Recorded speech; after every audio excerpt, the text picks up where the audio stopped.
Well, hello, my parking money friends. It's good that you're here again. We've made some good connections with people. I hope we've passed along a good bit of information to you. And, our goal with this whole thing is really just kind of being, how life would go for you with a collector car, because it's becoming a true asset class for people.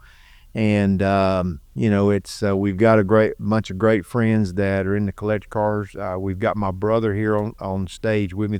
I don't have my partner Brian Barr with us today, but Chris is kind of taking his place. And so we're just going to talk about Reggie's car. Reggie Black is a good friend of ours in our car club, and he basically has this car behind us that we decided to bring on and showcase in the podcast here. It is an absolute gorgeous car. And we just want to kind of talk about, this is a car his dad kind of dug out of a barn. You're gonna see some pictures pop up here in just a minute of the life that car went through. Reggie brought it and did a new restoration on it in the last few years, and they just realized a few minutes ago that 10 years ago, my brother, who is Chris, I don't want to blow no smoke up your ass, but you are by far the best painter I've ever known, and I've known a shitload of painters. I promise you. I mean, it's I worked in different body shops. I mean, it's his career. It's what he's done his whole life. He's been painting for nearly 40 years, close to it. But it's what he's done his whole life. It wasn't for me. I mean, I enjoy collecting the cars, but I enjoy going and finding guys like him to make them pretty. And of course, Reggie found him, and Reggie and I got to talking about it one day, and I didn't even realize that Reggie had a car that Chris had painted. But that was our idea on this podcast, to just kind of show you the connections that people make with this stuff, and talk a little bit about their process of going through the restoration on this. I don't recommend a restoration. I mean, I've done a couple. I've actually done 3. And it's not my cup of tea. However, it might be your cup of tea, and I appreciate it. And hopefully you'll pick up a little bit of a lot of work. Tips. A lot of work. Yeah, you'll pick up a little bit of tips, but it's a work of love. And you've got, of course, your dad's deal in this car back here. So tell us a little bit about the car here, Reg.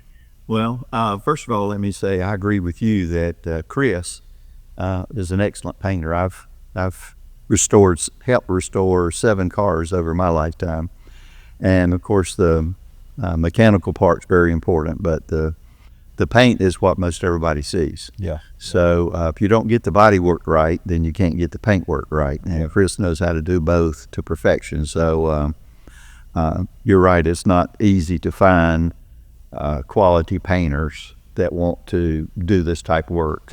Quite often they're just working to flip cars that have been wrecked and that sort of stuff. And of course, that's the way they make good money. I understand that. Yeah. Restoration of a car is a whole different animal. Yeah. But this 48 Chevy here has a history that I'm familiar with from the very beginning. I went to church with the gentleman that bought this car new back in 1948, Mr. McConnell. And he had a farm in northern Mecklenburg County. Right. So he drove it. He bought it back in 48, drove it for many years. Somewhere along in the 60s, late 60s, I would guess, maybe mid 60s, he broke a rear axle. And so he just pushed it back in his barn, saying, I'll get to it later. Yeah. And so it sat there for a number of years and started deteriorating. And he and my dad were very good friends at church, and one day Mr. McConnell just happened to mention him that he had this 48 Chevy Fleetmaster convertible. And as a side note, this is the last year they actually called them Cabriolets. Really? Chevrolet called that a Cabriolet. And in 1948, 1949, they started calling them. And really, the Cabriolet term kind of came from Europe. On all of the remember the old Porsche Cabriolets? Sure. Sure. And It was a European name, just like Chevrolet, Yeah. French name from over that, Right. that part of the world. So he and my dad made a deal, and Dad bought the car. And like I say, we have the picture pulling it out of the barn. It's a faded picture, but nevertheless, I snapped a picture of it the day we were pulling it how out. old were you when this car got pulled out of the barn?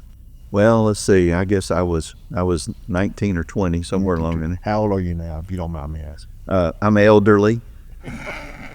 Oh, come on. You ain't no girl. You can tell your age. In a few weeks, I'll be 74. So, Nice. Very nice. so- You look great for 74, by the way. yeah, well, my wife takes Make good up. care. My wife takes good care of me. So Dad pulled it out and started a restoration on it, and we have some pictures of that you might get to see. This was in 1969, 1970.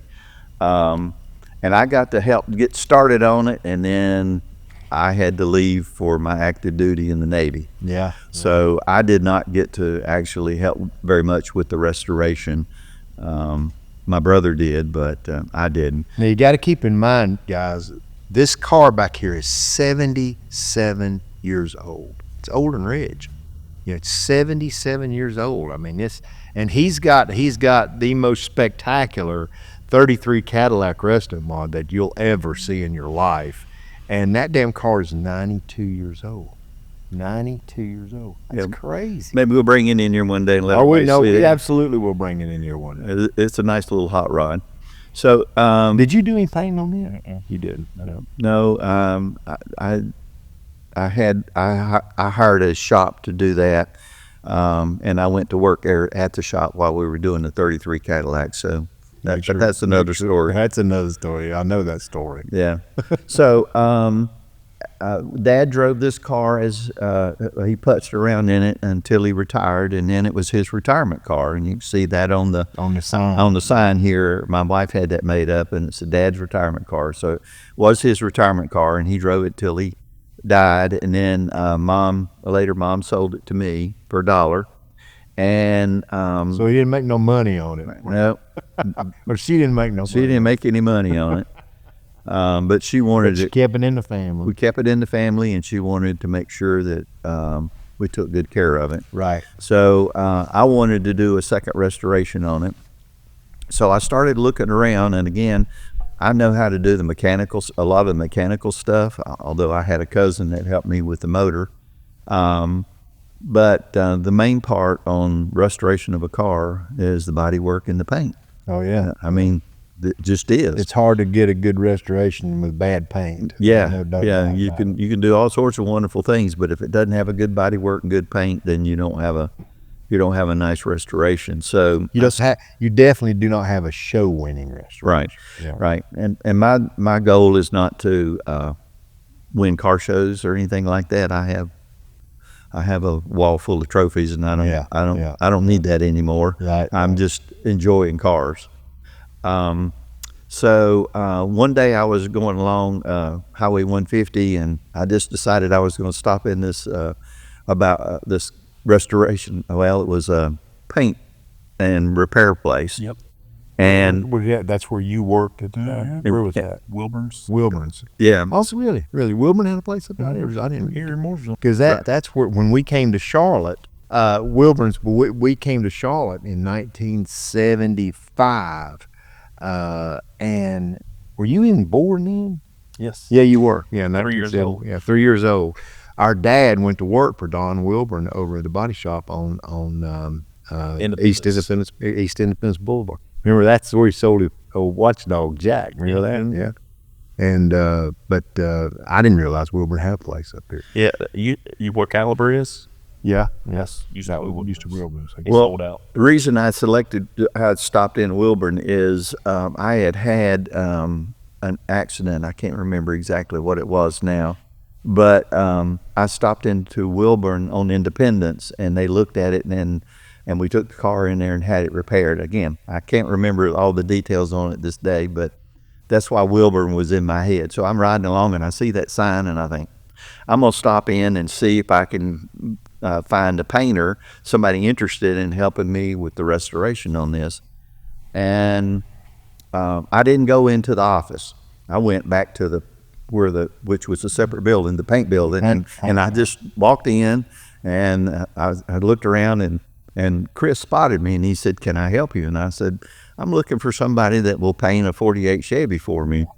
And Chris said, "Well, we're not allowed to do that here, and I don't have a separate paint booth, but I can recommend a guy to you that might be able to help you." So That's very commendable of you, by the way, not break the rules. Man. Oh yeah, never broke the rule. Never broke any rule in your life. well, he didn't break any rules that day. So I went to this other guy, which was up near Statesville, and he said, "Yeah, we can do that." And I had to have some work. The dog legs on it had to be cut out and repaired, and a couple of the floor pans. And I bought all that stuff from Chevs of the 40s. They have real good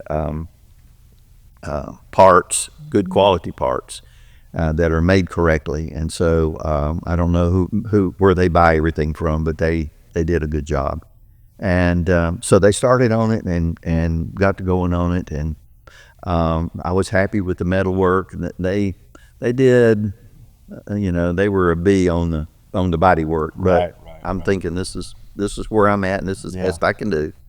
And then we finally got to the paint, and I'd been paying him all along. I'd set up progress payments. You do this amount of work, and I'll pay you. You do this work, and I'll pay you. And we got to the paint, and I picked out this color, and the color on this car, I think it's a beautiful shade of red, and it has a beautiful name. It's called Velvet Red Pearl. Wow. And it's a GM color that they used back in the 70s on some trucks and vans, I think. But so I found this color that I liked.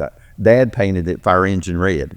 Actually, the trucks at the paint can in the garage that he used said fire truck red. Yeah. So it was real bright red, and it looked okay, but I wanted it to be a softer red. I didn't want it maroon. I wanted it to still be red. It's got a lot of maroon hue to it right now. It does, but it's still, when you look at it, you think it's more red than it is a dark maroon. Yeah. Especially in the sun, when the sun hits that pearl, it picks it right up. Got all the pearl down in it. So we got to paint. Well, the first thing he painted was one of the rock pans in the front bumper, and he painted the bottom of it, and it was real deep red. And I went, that's the wrong color. And, well, no, the can's right. And I said, well, something's still wrong. I don't know what it was. This is the guy that Chris sent you. Yeah, he sent me to him, and they had done a fair job. I was okay with it. And Chris sent it, he sent me up there because he just strictly didn't have a paint booth. He didn't have a paint booth and any way to do it. He was working for somebody else at the time. So so we finally got the color right, and then he sprayed the body, and it looked fair. I was like, okay, fresh paint always looks good. You cover up the primer. You cover up the primer, and it's starting to look good. But then they painted the deck lid, and they painted it off the car, and then they mounted it on the car, and it had skunk stripes on it. I don't know why he made such a mess of it. And he probably mixed the paint at a different time. You think that's the reason it didn't match? I don't think he got it covered. Is that right? Yeah. Because it was totally different color. Oh, I saw pictures of it. Yeah, and you'll see the pictures here right now. So anyway, by this time he had taken much longer than he'd promised to do the car. And that's always the case. That's always the case. So I'm accustomed to that, but still it's frustrating whether you're expecting it or not. And the paint process had just gotten out of hand as far as I was concerned. And so I had enough of it. And by this time I had been checking with Chris, and Chris had bought his own place. Yeah, and got his own paint booth and started his own business. And I said, Chris, this guy you sent me to, I know he was your friend, and he did a fair job, but he was, he had other people working for him, so it wasn't just this person that was involved. It was other people had a hand in it. So I said, Chris, can you, will you take this car and get it right? Straighten it out. And get it right. And so we made an agreement on that. So I brought the car into his shop, and it still hadn't been reassembled, so it was still just the body sitting on the frame. Now I did a frame off. We cleaned the frame, painted it, did the motor, touched up the motor, and just put the body on it. So we got it to Chris. Chris was not happy with the body work, which I was, part of me was surprised, another part of me wasn't. Yeah. So the body actually went back into being sanded and some filler in a few places. That's the one thing I learned doing body work back in the day is the painter's never really completely satisfied with the body work ever. There's always a scratch somewhere that the body man did not wet sand out. Always. Well, anyway, Chris got the body slick as it could be, and so then we went into the paint booth, and as you can see, he laid down a beautiful paint job.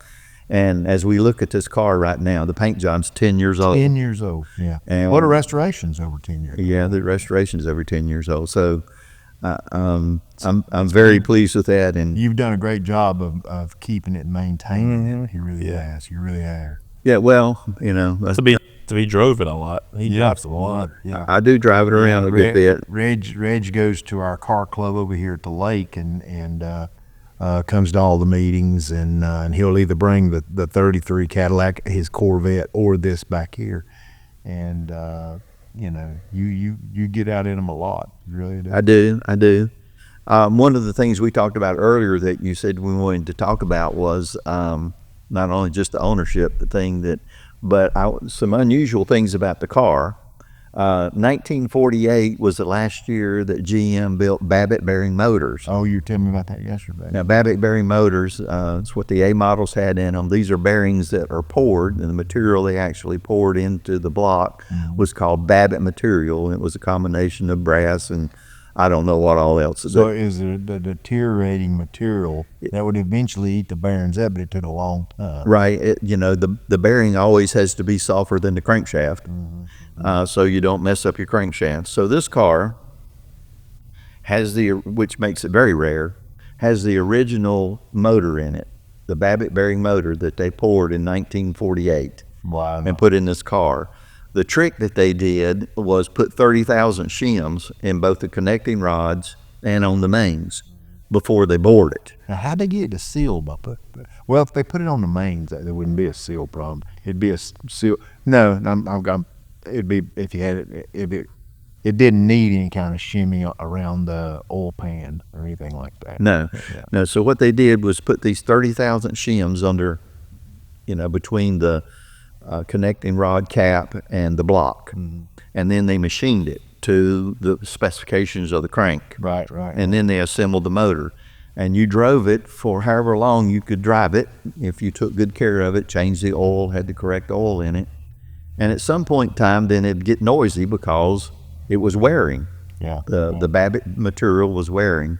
And when Dad got the car, he had somewhere, I'm thinking, I don't remember for sure, but it was somewhere around 70,000 miles I had on it, 65 or 70,000 miles. Bearings had lasted that long. But it was noisy. When you crank it up, it would just chatter. Yeah. And so Dad took me on the car. This is before I left for the military. I was up on the car with him, and we pulled the oil pan off. Well, first thing, I was fascinated by the oil pan. The oil pan has metal galleys in it, 6 of them, under each one of the connecting rods, and the connecting rods have a scoop on the bottom of them.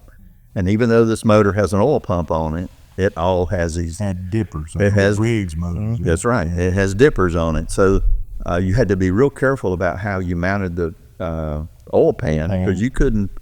You don't want to get it tight. You close tolerances, so you pull the oil pan off carefully. Well, then Dad started wiping around the bearings, and I'm like, what are we looking for? And then all of a sudden I see this copper color thing show up, and he said, this is great news. I said, what do you mean?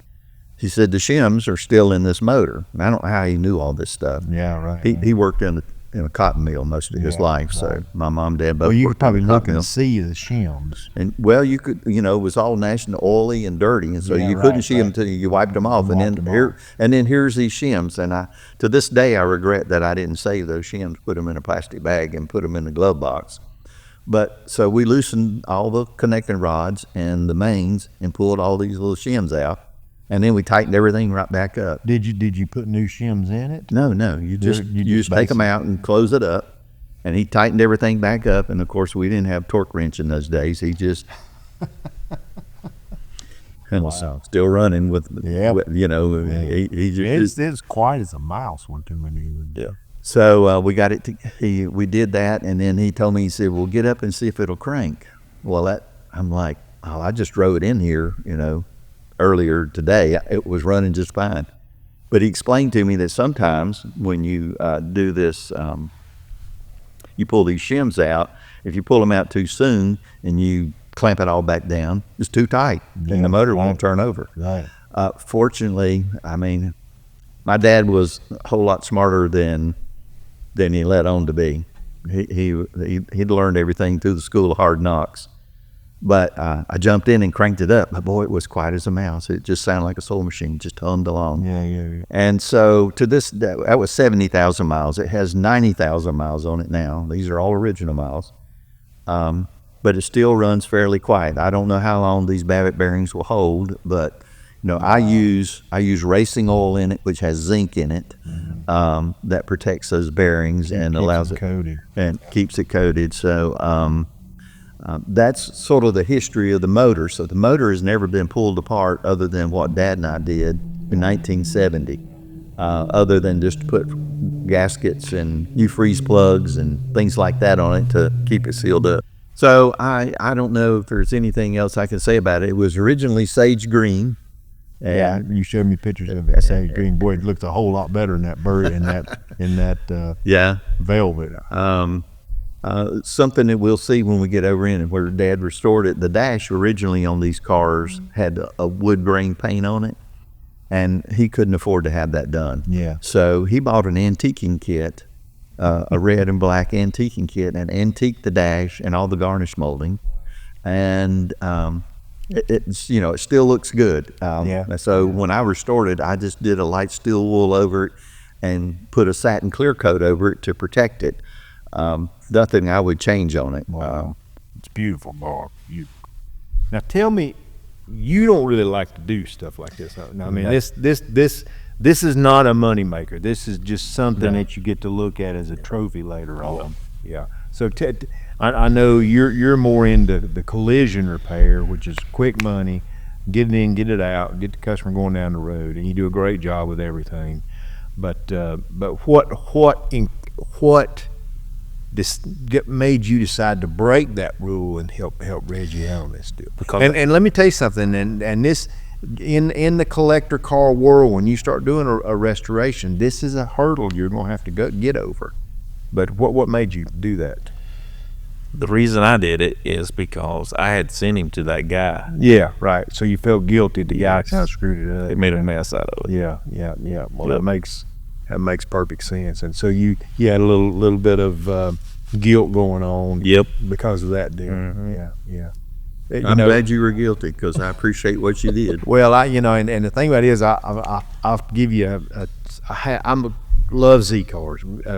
Chris and our dad bought wrecked Z cars back in mid 70s, rebuild them. Those were the days when you could rebuild a car, have an inspector come out and inspect it, make sure it was right, and sell it with a clear title. You can't do that anymore. Once it's been wrecked, the paperwork, salvage title, and that automatically kills the value of it. But our dad had a body shop, and that's kind of where Chris and I both got our I mean, you know, he didn't, I don't think he ever really taught us anything, but we were just around it. And so we saw a lot of great it was free labor. We were free labor, exactly. Well, Chris learned something, because he's good at what he does. He did, yeah.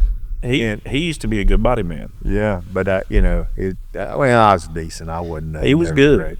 But that's kind of where we came. But you know, the story I was getting started on is we love Z cars, and I mean, back in the day, and he and I talk about it a lot. My dad had this little metal building full of Z car parts. Now today, if you go on eBay, which you can do today, go on eBay and find all kinds of stuff on the internet. You know, those little $1.98 parts you could buy when my dad had them. Okay, those summits are $1,900 now. You know, it's crazy. Now a lot of that has just to do with nothing but inflation. Yep. But it's because they're old and you can't find them. It's supply and demand. Then that's what drives the price up. But our dad used to do, and we worked on many hundreds of Z cars. But I decided one day to start collecting, and I had a really good collection of Z cars. I knew what was rare. I knew what I wanted, and searched and found everything. And I took my 8-car collection, special car collections, to Mecum, Monterey. And I think we got a little over $1 million for them. So they were good cars, and they were great deals. Some of them were low mileage. Some of them were, well, not too many of them were low mileage. I had that one 12-mile car. Yeah. Well, 12 miles on a That's Z. as low as it gets. Yeah. So I had the 193rd 240Z ever built, and I got it, and I took it to these idiots over in next to the drag strip. And he worked on it for a year, and I would just keep taking over and lay down cash on the cashier's desk, and he worked on it, and his painter was god awful. You remember? I remember, yeah. So finally, me and my middle son just went over there one day and did what you talked about yesterday. Just loaded hooked it the up. trailer up, so we're here to get it, and you're never gonna finish it, so we're just here to get it. So I took it over. I worked on it a while, and then so I called up Chris, and we made a little horse trade for him to paint it for me. And you'll see it right now in Chris's paint booth. Chris taped it down and painted it, and it had already been painted, but he got it right. You had to redo body work on that too. Yeah. Just like mine. Oh yeah. But it was spectacular. And then I took it to my friend Rob Fuller. Rob, I love you, man, out in San Jose, California, and he finished it up. And it was about as nice a old 240Z as you'd ever find. And Chris got the paint straightened out of it. But that car was junk until that paint got straightened out, because I remember taking it to you, and you worked on it quite a while. Yeah. Paint job. You and Brian. Pops. Yep. Oh, Pops. That's right. Yeah. And but they did just a hell of a job. And then, Well, you know, Chris, like you said, he doesn't do this type of work as in general because he's not a restoration shop. you're not. He's in business to repair wrecks and to turn them and make the customer happy. One thing about a restoration, it's hard to take money from somebody because it's hard to figure the time you got. You can't go by the time you got into it to get paid off of it. No. You know, it's hard to judge what you'll charge, and it's hard to keep up with. I've got a friend right now that is restoring an Aston Martin, and it's a decent old car, and it'll be spectacular when he gets done with it. But he's paying $185 an hour for a guy to help him. Woo! I mean, imagine what that's going to add up. That's going to add up. And honestly, the guy charged $185, but he dropped it down to $145 for this guy. Well, still, it's pricey. Oh my gosh! I mean, Especially when you're not keeping up with how hard they're working. And he's got a car that basically perfectly restored, sitting on a concourse show field, is a $360,000 car. He'll have $500,000 in the restoration, easy. Probably. So I mean, you got to think and consider and figuring the price. That's the whole deal. Is you charge them what you really should be, and they're thinking you're robbing them. Oh yeah. You know.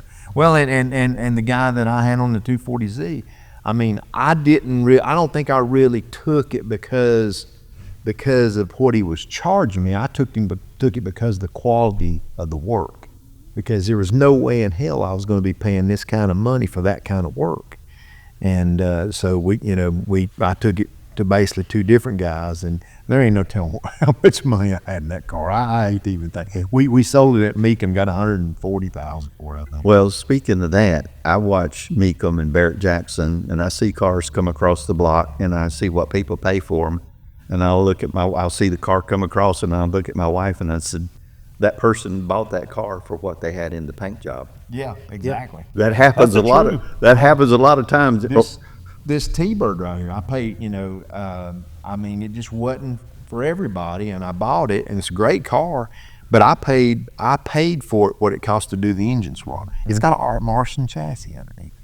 You know, I mean, imagine what that costs. So I know, I mean- what you said earlier is the right thing. Cheaper to buy them put together. It's cheaper to buy way them. cheaper to buy them. If you want, you know, when you do it yourself, you've got so much time and labor in it, and normally a lot of money. And so I see these cars come across the block, and I go with no reserve, and I think, well, that person lost their shirt. Well, and don't let your enthusiasm outweigh your common sense, because I trust your enthusiasm will wear out way quicker than your common sense will. Because what happens, your enthusiasm goes away, and then you start looking around and going, well, I got this much in that motor, and I got this much in that rear end, and I got this much in the body work. Oh my God. I know. Yeah, and but at the same time, there's still people that do it. Thank goodness. There's that many hours in it. Oh yeah. And I can understand you, and you would not want to even try to run a business like that. You wouldn't want nobody to hurry on it.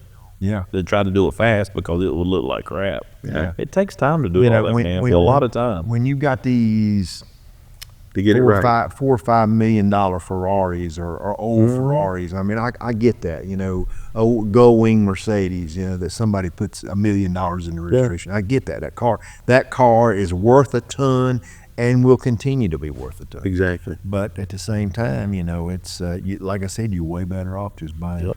We're gonna get up from the desk here in a minute and just go back and take a look at Reggie's car. Get Chris to make some comments on stuff that he's done, and just kind of look it over, and just kind of want to share with you some stuff that I've got going on. We're actually going to be at the Monterey Concours d'Elegance here this year. Dustin is going with us, and we're going to film an episode out there. And you know that I think I may have told everybody that I sold the Holman and Moody Ford GT here a few weeks ago. Well, I took that money and invested in another car, and just kind of climbed the ladder a little bit. But actually, when I bought the car, it actually came with an invite to Monterey, so it's going to be on the show field. They're celebrating the 60th anniversary of the 427 Cobra. It's a 427 Cobra, CSX 3131. You'll see some pictures here in just a second. And but we're going to be there doing that deal, and then we're going to have the whole podcast actually from the field out there, and that is like the Super Bowl of car shows. I mean, it's the stuff out there is, you know, there'll be $80 million worth of stuff on this field every year. It's incredible. And so we're going to do that. But right now, we're going to take a step away here for just a second. We're going to get up and get rigged up and go back here and talk about Reggie's car and just look it all over, if you're good with it. Absolutely. All right. You good with it? I'm good with it. I'm good with it? All right.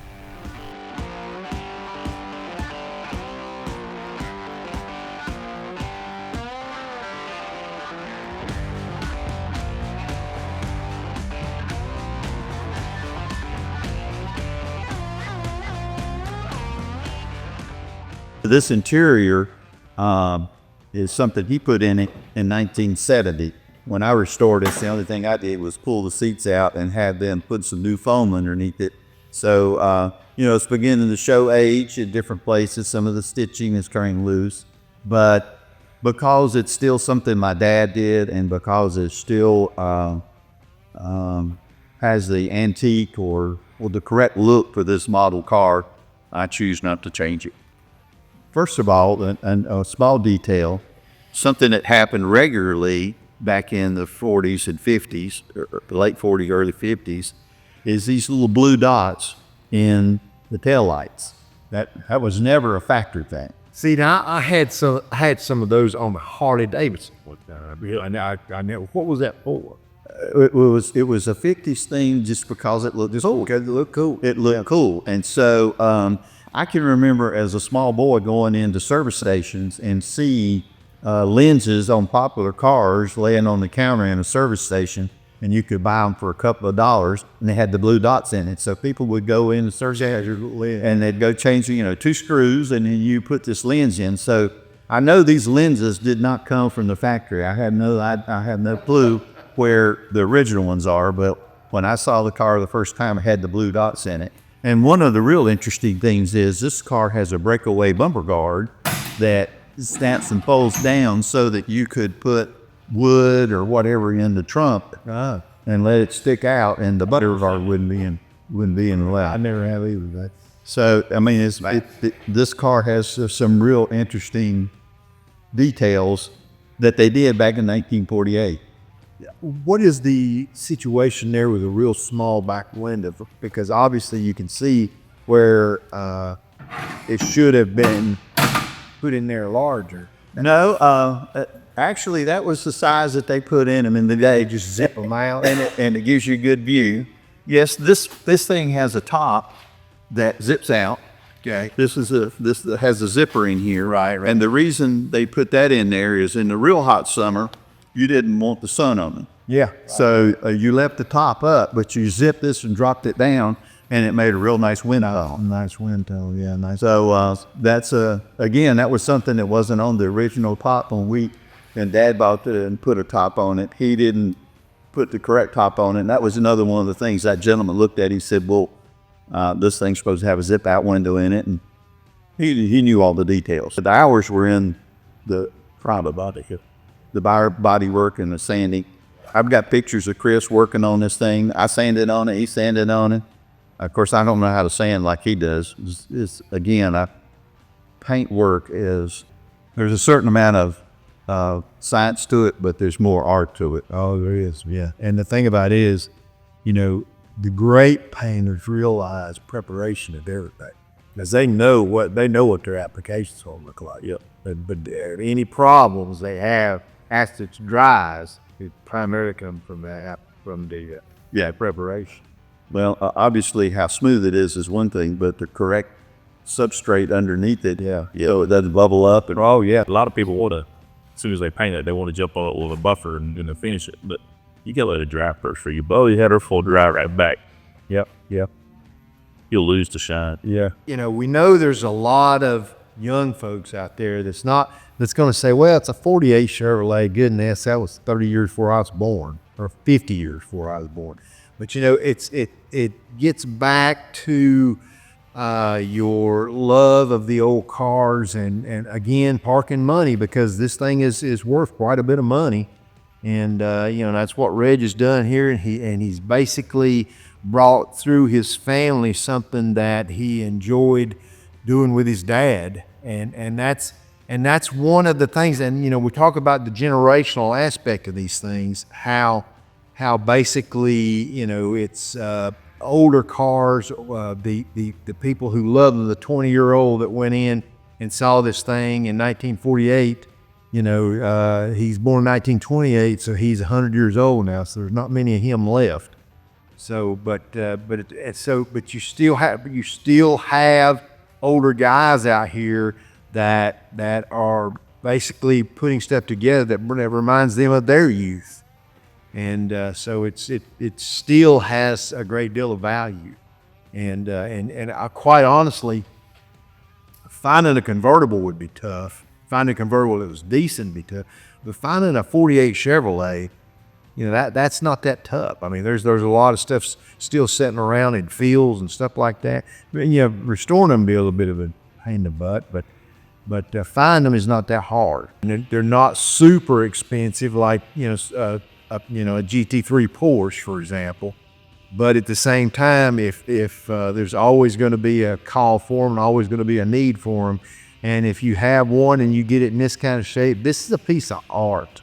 Stuck out the 40s and 50s, not so much the 50s, but definitely the 40s, was true artistic, and it was almost like the designers and the constructors were really looking to blow away their competition with something that they didn't have a ton of technology back in those days, but they had a ton of hand craftsman ability, and so they would try to build the next best or the better thing than their guys across the hand. That, and the thing that I've liked about those years is quite often the next year was a different body style. It was. Your body styles didn't stay the same very long because everybody was developing something new, but as you pointed out, they were trying to one up everybody else. Oh yeah. Well, and you know, your show is about parking money, and I see this as a valuable way to park money and enjoy it. And so when someday when I'm gone, if my daughter doesn't want it, this will bring good money. Oh yeah. And allow her to Put her kids to college. to do whatever she wants to do. Exactly. So I don't, although I've spent a lot of time and effort on it, this car is worth more than I have in it, and it, you know, as it gets older, it's more valuable. More valuable. Exactly right. Well, guys, thanks again. Thanks again for joining us. We hope that you'll like and subscribe. We would love you to do that. Please comment on our broadcast. We want to hear what you have to say. If you've got questions, please ask, and anything that you see that we're doing that we can do better, we'd love to know it. Have a good month and keep working money.